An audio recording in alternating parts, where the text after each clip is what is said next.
बिस्मिल्लाहिर्रहमानिर्रहीम। अस्सलामु अलैकुम वरहमतुल्लाहि वबरकातुहू। नया रिस्क, मुसख्खर क़ल्ब और दुश्मनों से निजात का बहुत ही आसान वजीफ़ा। सूरह त्वाहा कुरान मजीद फुरक़ान हमीद के 16वें पारे में ये सूरत है और इस सूरत को आपने सिर्फ़ एक मरतबा पढ़ना है। और बेहतरीन इसका जो वक़्त है वो है कि आप सुबह फजर की अज़ान से पहले उठें, वुज़ू करें और उसके बाद आप इसका अंदाज़ा लगा लें कि आप 10 मिनट में पढ़ सकते हैं, आप 20 मिनट में पढ़ सकते हैं या आप 15 मिनट में पढ़ सकते हैं, क्योंकि आधा पारा ये मुकम्मल जो है ये सूरत आधे पारे की है। तो जितनी देर में आप पढ़ सकते हैं उतना आपने टाइम जो है वो अज़ान से पहले आपने शुरू कर लेना है। यानी कि जब आपने उस वक़्त शुरू करनी है कि जब आप इसको ख़त्म करें तो उस वक़्त बिल्कुल अज़ान का वक़्त शुरू हो जाए या जो मुअज़्ज़िन है वो अज़ान शुरू कर दे।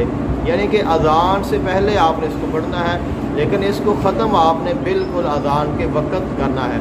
तो एक दिन आप पढ़ेंगे तो आपको अंदाज़ा हो जाएगा कि मैं इसको 10 मिनट में, 15 में या 20 मिनट में पढ़ सकता हूँ। तो जब अज़ान आने से उतने मिनट रहते होंगे तो आप उस वक़्त इसको शुरू कर दें, तो उधर आपका जो सूरत त्वाहा है वो मुकम्मल हो जाएगी और उधर अज़ान का वक़्त हो जाएगा और अज़ान जो है वो शुरू हो जाएगी।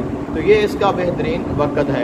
इसके अलावा अगर उस वक़्त आप नहीं पढ़ सकते हैं तो आप इसको किसी भी वक़्त दिन में पढ़ दें तो इंशाल्लाह इसका फ़ायदा आपको हासिल हो जाएगा। इसकी बरक़ात ये है कि आपको नया रिज़्क़ मिलेगा। यानी कि जो आपके असबाब या आपका जो कारोबार जो चल रहा है, जहाँ से आपको अल्लाह ताला की तरफ से रिज़्क़ मिल रहा है, वहाँ से तो आपको मिलेगा, लेकिन आपके लिए एक नया रास्ता खुल जाएगा जिसको हम दस्ते गैब भी कहते हैं, जहाँ से आपने गुमान भी नहीं किया होगा। यानी कि अल्लाह ताला आपके लिए रिज़्क़ के नए दरवाज़े खोल देगा, नई जॉब अता कर देगा या नया कोई कारोबार अता कर देगा या नए आपको कस्टमर अता कर देगा कि जिसके साथ आपका जो कारोबार है वो अल्लाह ताला के फ़ज़ल और करम से बुलंदी की तरफ चला जाएगा। और दूसरा इसका ये है कि इसके साथ जो तस्खीर है, जो दिलों का मुसख्खर करना है, इसमें बहुत ज़्यादा है कि जब आप ये सूरत पढ़ेंगे तो लोग आपकी तरफ ऑटोमेटिकली जो है वो राग़िब होना शुरू हो जाएंगे। जो भी आपको देखेगा वो आपको पसंद करेगा, आपकी इज़्ज़त, आपका एहतराम उसके दिल में बैठ जाएगा और हर किसी का जो दिल है वो आपकी तरफ राग़िब होगा।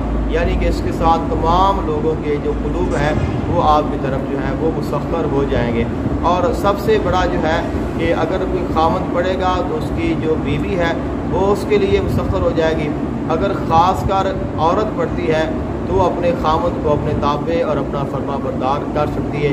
यानी अगर किसी औरत का खामद बदतमीज़ है या बदज़ुबान है या चिड़चिड़ा है या उसके साथ नफ़रत करता है या बिला वजह उसको सताता है, तो वो औरत भी ये अमल करे, इंशाल्लाह इसकी बरकत से उसकी नफ़रत, उसकी दावत या उसकी जो बदज़ुबानी है वो ख़त्म हो जाएगी और वो उसके साथ प्यार और मोहब्बत से पेश आएगा, बल्कि उसके ताबे और मुसख्खर हो जाएगा। इसके अलावा इस सूरत का कमाल ये है कि आपके जितने भी गैबी दुश्मन होंगे या आपका कोई हासद होगा या आपके साथ कोई दावत रखने वाला होगा या कोई आप पर जादू करता है या आपके ख़िलाफ़ कोई काम करता है, तो वो आप पर गालिब नहीं आ सकेंगे। आप उनके शर से, उनके जुल्म से या उनकी ज़्यादती से या आप उनके मकर से, उनके फ़रेब से आप हमेशा हमेशा के लिए महफूज हो जाएंगे। तो ये जो सूरत है ये त्वाहा की बरक़ात है। ये एक आधे पारे की सूरत है। अगर हम तमाम सूरत की आयात और इस पर बात करें तो ये तो बहुत तवील हो जाएगा, लेकिन मुख्तसर इसका यही है कि आपको नया रिज़्क़ मिलेगा, लोगों का दिल आपकी तरफ राग़िब हो जाएंगे और दुश्मनों पर आप गलबा पा लेंगे। तो सिर्फ़ आपने एक मरतबा इस सूरत को पढ़ना है। अगर आप इसको पढ़ते हैं तो आपको ख़ुद ब खुद पता चल जाएगा कि मुझे इसके साथ कौन कौन से फ़ायदा हासिल हो रहे हैं और यकीनन इसकी बहुत सारी बरक़ात हैं। अल्लाह ताला आपको, मुझको और हम सब को इस पर अमल की तौफ़ीक़ अता फ़रमाए और हमें कुरान मजीद फुरक़ान हमीद का कामिल फैज़ान अता फ़रमाए। आमीन। अस्सलामु अलैकुम वरहमतुल्लाहि वबरकातुहू।